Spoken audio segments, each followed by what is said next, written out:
Hey Bailey, I've been thinking about that organization piece, how you want to be more organized with your planning, and I'm thinking that you want to have some platform where you can gather all your resources, activities, maybe your learning objectives, maybe your assessments, all into one place so that you can access it maybe next year or just have everything together.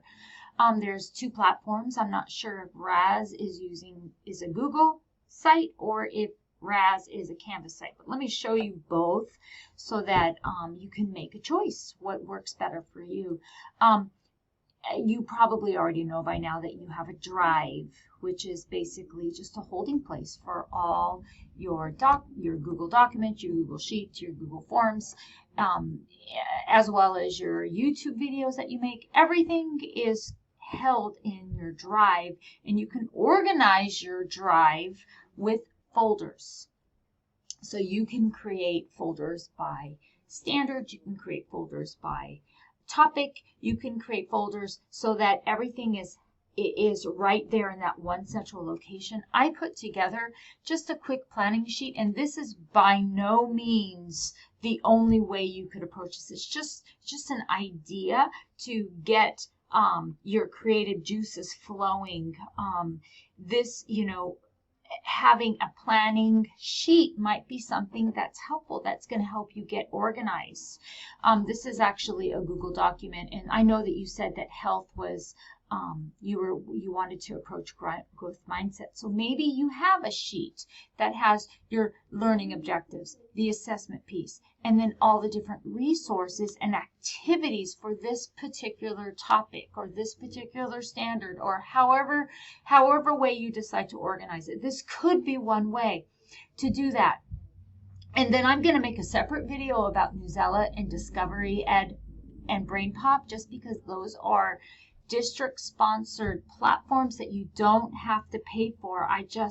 It just bothers me that we have teachers that are paying for pay teacher resources when the district has things that are out there and available.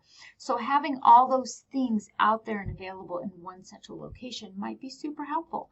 So this is your Google Drive. Now another option would be to put all your resources, again, your activities, your resources, your learning objectives, your assessments, everything in one Canvas course could be an option.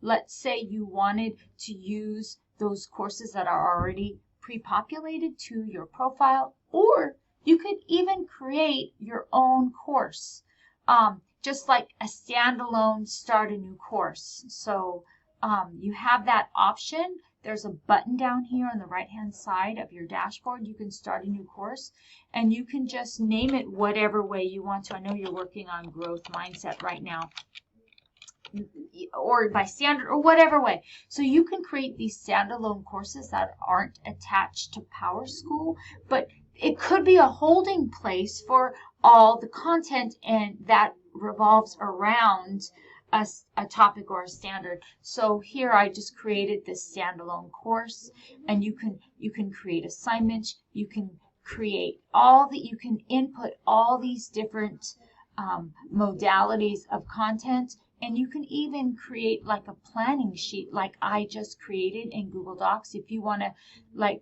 create a page, let's say, with all those things that you saw in the Google document, that could be an option too. You can create a page, and then within that page you can create a table with all the learning objectives, all the resources, and then you can hyperlink everything in this page out so that you have you're all organized, and you have all your resources, learning objectives, assessments, activities surrounding one topic or one standard in one central location. And I'd be happy to help you get this going, but this video is just way too long. So I'm going to end this video, but I hope it helps.